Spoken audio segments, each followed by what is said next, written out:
시청자 여러분, 정치의 겉과 속을 분석합니다. 정치분석가 박현우입니다.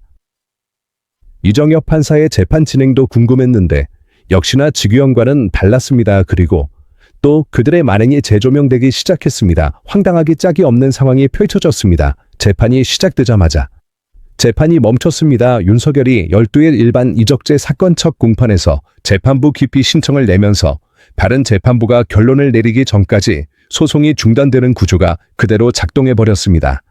형사소송법 18조가 보장한 장치가 지금 이 사건에서는 방어권의 보호 장치라기보다 지연의 손잡이로 더 눈에 띄게 쓰이고 있다는 인상을 지울 수가 없습니다. 법은 공정성을 위해 멈춤을 허용했는데 그 멈춤이 반복되는 순간 공정성은 정의의 속도만 마비됩니다. 그리고 그 마비가 누구에게 유리한지 국민은 이미 수차례 경험으로 배웠습니다. 정의는 늘 천천히 걷는데 유독 어떤 사람 앞에서는 신발끈을 다시 묶느라 멈춰 섭니다. 윤석열 변호인단이 밝힌 기피 사유는 대략 3가지로 정리됩니다. 공소장만 제출된 단계에서 증거 조사도 없는데 구속 상태로 재판이 진행되는 것이 이례적이라는 주장 증거 능력 판단도 되지 않은 조서와 진술 자료를 특검으로부터 제출받아 구속심사 검토 자료로 사용한 것은 예단이라는 주장 3월 이후 주 3회씩 공판기를 집중 지정한 것은 방어권을 해친다는 주장입니다. 말은 그럴듯합니다. 그런데 이 주장을 고지고대로 받아들이면 앞으로 어떤 중대 사건도 속도감 있게 심리하기가 어려워집니다. 구속을 결정한 법원이 본안 재판을 맡는 것이 늘 금기인 것처럼 몰아가면 구속 상태의 피고인은 기피 신청 한 번으로 법원을 흔들 수 있게 됩니다. 기록을 검토했다는 이유만으로 예단이 된다면 영장 단계의 판단 자체가 성립하기 어렵습니다. 일정이 촘촘하다는 불만은 이해할 수 있어도 특검법이 1심을 공소 제기일로부터 6달 안에 선고하겠다는 취지로 설계돼 있고 재판부가 그 취지를 반영해 1월 주 2회, 6월 주 3회, 3월 주 3회라는 구체적 계획을 내놓은 상황이라면 그 계획을 불공정이라 단정하는 쪽이 오히려 상식을 벗어납니다. 모든 일정은 빡빡하지만 어떤 일정만 유독 인권이 됩니다. 더 근본적으로는 이런 장면이 처음이 아니라는 점이 문제입니다. 김영현 쪽은 내란 관련 사건들에서 재판부 기피 신청을 반복했고 그때마다 재판은 결론이 나기 전까지 멈췄습니다. 한 사건에서는 기피가 기각됐고 다른 사건에서는 재판부 중재로 기피 신청을 취하했다고 하지만 결론 이전에 이미 멈춤이라는 효과는 달성됐습니다. 윤석열이 이번에 처음으로 기피 신청을 냈다는 사실이 새롭다 해도 그 패턴은 새롭지 않습니다. 절차적 권리를 모아 한 덩어리의 지연 전술로 만드는 방식이 누적되고 있고 그 누적이 법정 바깥의 국민에게는 또 시작이구나라는 피로와 분노로 축적되고 있습니다. 12회 법정에서 벌어진 일들을 보면 기피 신청의 의도가 어디로 향하는지도 더 선명해집니다.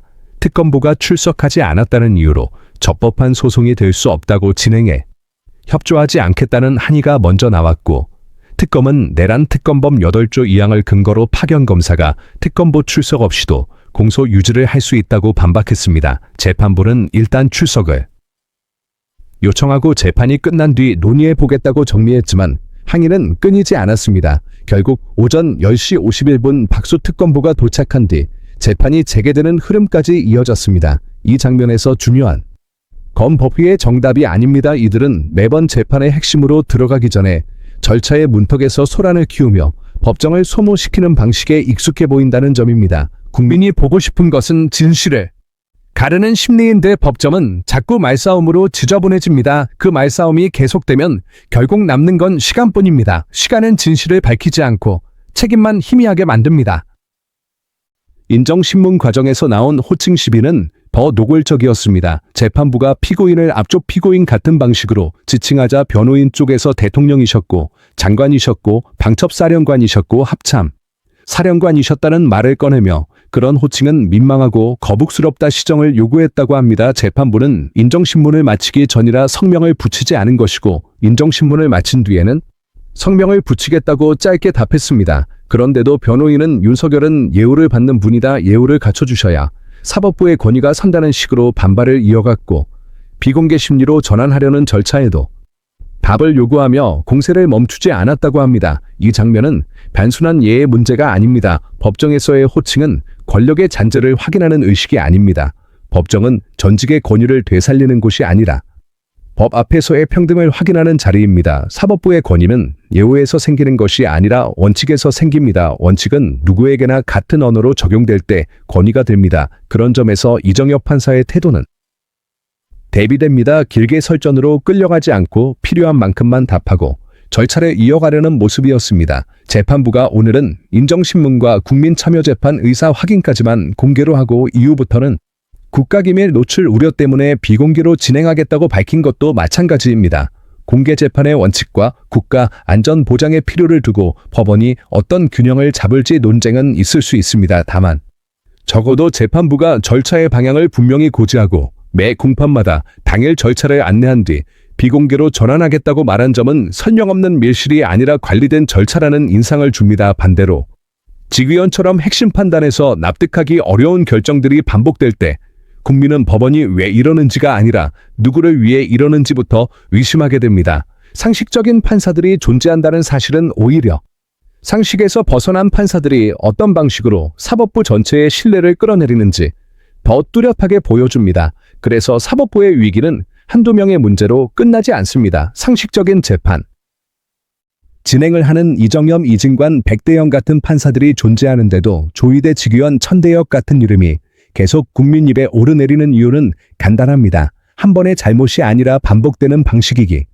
때문입니다. 국민은 판결문을 다 읽지 않아도 권력자에게 너그럽고 약자에게 엄격한 느낌을 본능적으로 감지합니다. 재판이 늘어지고 구속과 석방이 납득되지 않고 절차가 특정 피고인에게만 유독 관대하게 운영되는 것처럼 보이는 순간 사법부는 법의 마지막 보루가 아니라 권력의 마지막 방패로 비칩니다. 이건 사법부 내부의 품격 문제가 아니라 민주주의의 생존 문제입니다. 법이 방패가 되는 순간 정의는 맨몸이 됩니다.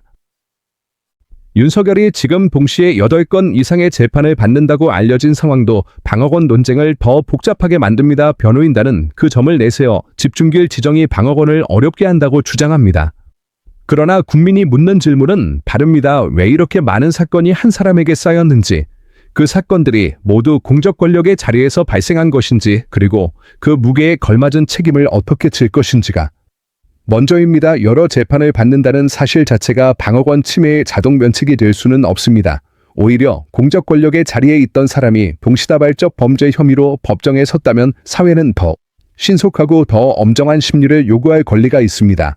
재판이 늦어질수록 책임은 흐려지고 증거는 약해지고 기억은 바래며 끝내 시간이 해결했다는 식으로 빠져나갈 구멍이 생깁니다. 기피 신청 제도는 본래 판사의 편견이나 이해관계로부터 피고인의 권리를 보호하기 위한 장치입니다. 그런데 지금처럼 기피 신청이 멈춘 버튼으로만 반복되는 양상이 누적되면 제도의 목적은 뒤집힙니다. 공정성을 지키기 위해 만든 장치가 공정한 결론에 도달하지 못하게 만드는 장치가 되어버립니다. 더 심각한 건 이런 행태가 법정 문화로 굳어질 위험입니다. 절차적 권리를 최대한 확장해 재판을 지연시키는 쪽이 결국 이득을 얻는 선례가 쌓이면 앞으로도 비슷한 사건에서 똑같은 기술이 복제됩니다. 그러면 사법부는 원칙으로 운영되는 기관이 아니라 기술로 공략되는 기관으로 전락합니다. 이런 상황에서 책임을 재판부에게만 떠넘길 수도 없습니다.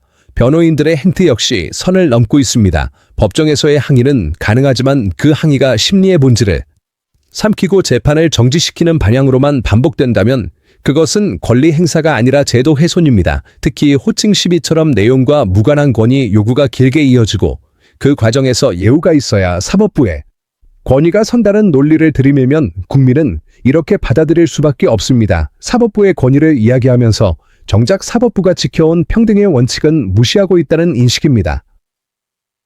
권력자에게는 예우를 법정에는 굴복을 요구하는 태도는 변호인의 변론권이 아니라 권력의 습관입니다. 저벌 이야기가 나오는 이유도 여기 있습니다.